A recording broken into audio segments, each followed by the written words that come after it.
Sveiki. Ką aš norėjau dar pasakyti? Kaip švęs šventes? O kaip norisi? O kaip nori jūsų vidinis pasaulis? Ko norit? Nevaidinkit prieš kitus, neįtikinėkit, nebandykite įtikti kitiems. Būkite savimi.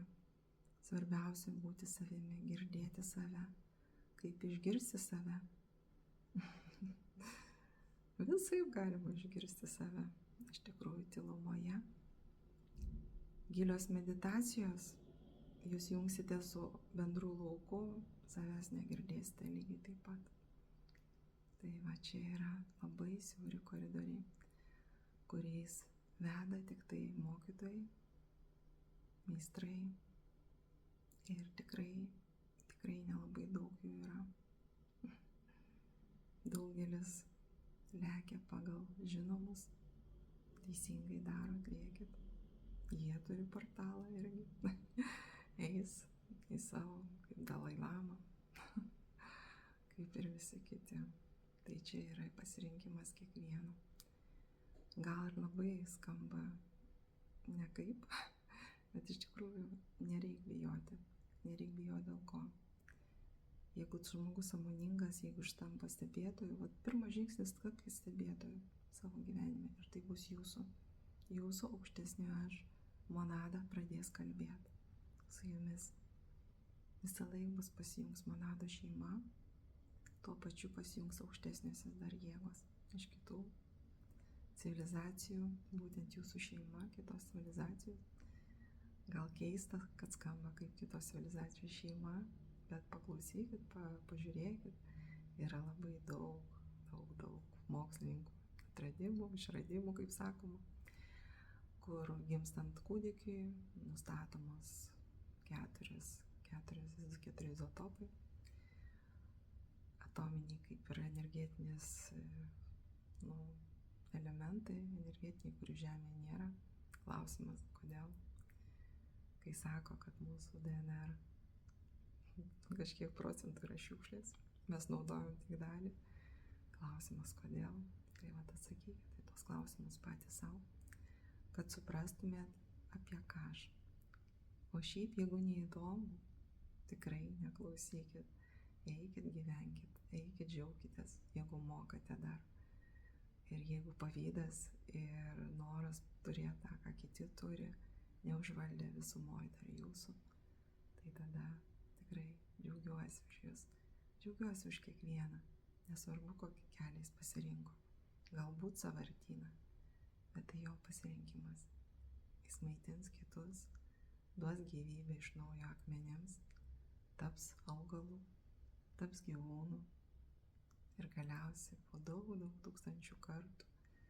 Įsivaizduokit, jeigu tu gimsti akmens struktūrai, kiek tau reikia laiko, kad tu išsilaisvintum iki augalo. Milijardai metų. Tai yra ir tas kelias. Ir tą kelią gali pažinti, prisiminti. Ir tai nieko blogo. Bet norisi, jeigu kartoti, tai žinoma, tai sveikintina. Nes reikia ir tokios patirties, jeigu akmenų neliks, neturėsime ką rinkti, neturėsime kaip medituoti. Tai va, sėkmės visiems.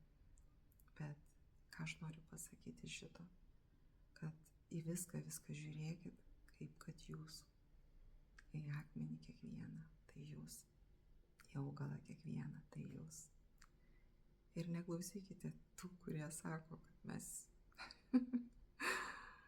kad mes negimę, mes gimstam tik žmonėmis. Siela viską pabando, viską paragauja, kol suformuoja žmogų. Nes iš kur pas mumis valia? Iš akmens struktūros. Iš kur pas mumis? O tas visas gležnumas, meilumas, pasiaukojimas iš augalų. Iš kur pas mumis gyvūnų drąsa, stiprybė, veržlumas. Bet būtent iš gyvūnų pasaulio. Ir galiausiai žmogus tampa. Ir kai žmogus tampa ir vystosi, tai jis pakelia visą ką. Pergyveno, išgyveno, pajuto, paragavo, viską sudvasina. viską pakelia į dvasingumo pasaulį. Mūsų pagrindinė misija va šitą gražinti į šviesos lauką, kad viskas taptų šviesa. Ir jeigu jūs to norit, eikite šviesos keliu, jūs jį turėsite. Ir aišku, labai būtų malonu, kad dalintumėtės, komentuotumėte, kad skleistumėte šitą žinią, kas mato, kad tai reikalinga. Nes žinot, kad monetizacija vyksta taip paprastai. Parašiau, pakalbėjau ir gavau. Ir kai sakyt gavau ką, žinomumą, man žinomumo gal reikia, jeigu sakysiu nereikia, tai turbūt nebūčiau čia. Ir reikalinga kas? Reikalinga, kad turbūt daugiau žmonių išgirstų. O kas išgirs, galiausiai išėjimo taške supras, dėl ko mane pažino, dėl ko mane pamatė. Tai va taip, sėkmės visiems.